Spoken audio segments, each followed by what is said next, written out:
That bear certainly doesn't want a selfie. Warning, the following video contains content that viewers may find upsetting. A man in eastern India decided to take a selfie with a bear one day. However, that decision cost him his life. According to India's Indian Express, Prabhu Batara had stopped to go to the bathroom on the way home from a wedding when he saw the bear and just had the sudden urge to take a selfie with it. Here are some photos of what happened. Yeah, that's not a good selfie. Villagers at the site reportedly threw rocks at the bear, hoping to rescue Batara, but that really didn't help much. Poor Batara struggled for 2 hours and unfortunately didn't survive the ordeal. Forest officials eventually made it to his side and tranquilized the bear, later recovering Batara's body. Do you have friends who take forever to take a selfie? Heads up, millennials. If you think your nose looks humongous in that selfie, you're probably right. But going under the knife isn't going to fix it. Really. 55% of plastic surgeons in a 2017 poll reportedly had patients who wanted surgery to look better in selfies, which have been known to distort people's features. Using mathematical modeling, a Rutgers University study found that selfies taken from the standard portrait distance of 5 feet produced no distortion on the subject's nose. But those taken from just 12 inches away made the nose appear 30% wider in men and 29% in women. This is due to perspective. With the camera close to the subject, the nose looks larger as it's nearer to it than the rest of the face, but further away, the facial features are at a similar distance from the camera and appear flat and proportionate. The good news is that there's a simple fix. Just get a selfie stick that can snap your photo from 5 feet away, or have someone else take it. Bottom line, there's easier and cheaper ways to look good in a selfie than getting a nose job. Idiot tourist drags swan out of lake for a stupid selfie. An innocent swan in Macedonia is the latest victim of people and their need to take the perfect selfie. A Bulgarian tourist visiting Lake Ohrid was caught on camera pulling a helpless swan out of the lake to be used as a prop for a selfie. The woman grabbed the bird by its wings before yanking it out of the water for some photographs. Once the woman was finished with her photo shoot, she dumped the swan on the ground and went back to her friends and walked off. The Macedonian International News Agency said the woman killed the swan, but the witness who took the photos told Huffington Post that the swan eventually swam away. Less than a month ago, a group of beachgoers in Buenos Aires killed a baby dolphin after pulling it out of the water and passing it around for selfies. Days later, a man in Florida was seen yanking a young shark out of the water so he could pose with it.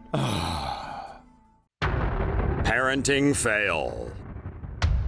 An ordinary day at a museum in the UK went horribly wrong when a family's failed photo op damaged an 800-year-old coffin. According to the BBC, on August 4th, a family was visiting Pretty-Well Priory Museum in Southend-on-Sea. Hoping to snap a morbid photo, the parents reportedly reached over an exhibit barrier to put their child inside an 800-year-old ancient sandstone coffin. You know this isn't gonna end well. Here's some quick facts about the stone coffin. It was found on the grounds of the monk's residence in 1921 and has been displayed at the Pretty-Well Priory Museum ever since. It used to contain a skeleton that the museum says could have belonged to a senior monk, so arguably it's a valuable artifact. Well, in the process of picture taken, the offending family managed to knock a chunk off of the sarcophagus. Fantastic. They didn't say a word and fled the scene, but were caught on the museum's surveillance cameras. In response to the photo op incident, Pretty-Well Priory Museum's conservator Claire Reed said the staff was shocked and upset, but added that the damage was repairable. The museum said they didn't expect people to actually get into the artifacts, and they plan to completely enclose the stone coffin in the future. She might want to improve her selfie game.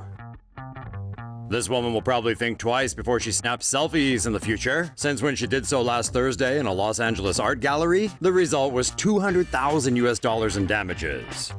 The woman was viewing an installation called Hypercane, which was a collaboration between Hong Kong artist Simon Birch and other artists including Gabriel Chan, Jacob Blitzer, and Gloria Yu. Prior to the incident, CCTV footage showed visitors carefully admiring and walking around a room decorated with dozens of rectangular pedestals holding sculpted crowns and other headpieces. Then came the clumsy visitor and her friend. Her friend used an actual camera to photograph the wondrous works. Meanwhile, the clumsy one decided to squat down and snap her selfie, which led to her falling backward into one of the displays, turning the entire exhibition into a game of dominoes. Yikes! After wrecking much of the exhibition, the bumbling visitor actually remained calm and even put one headpiece back onto its pedestal.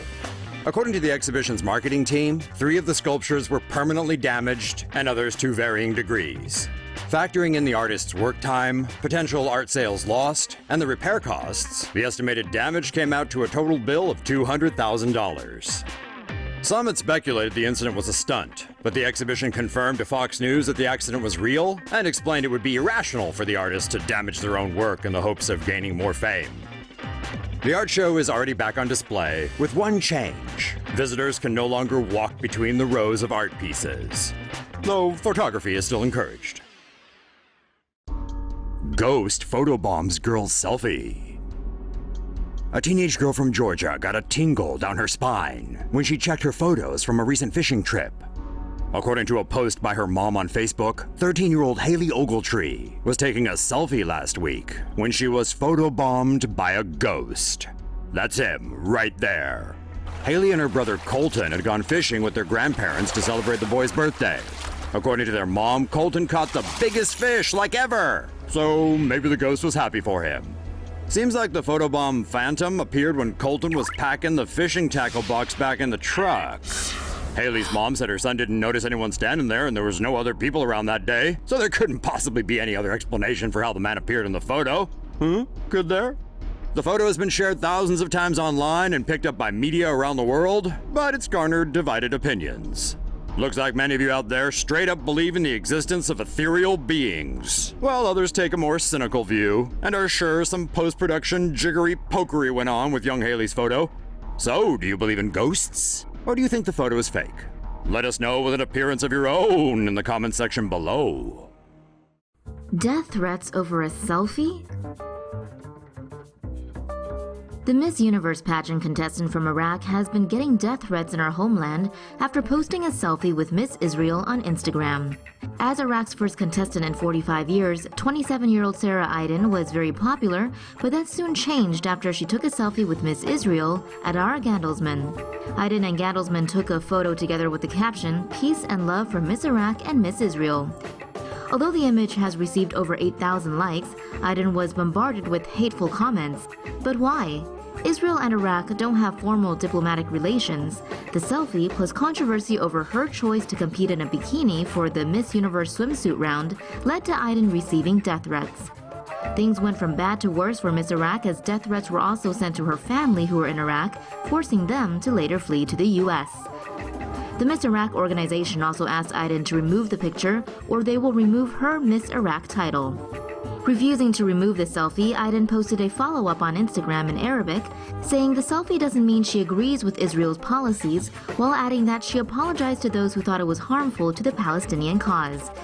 Miss Israel appeared on Israeli television last week and defended Aydin by saying she did it so that people can understand that it's possible to live together.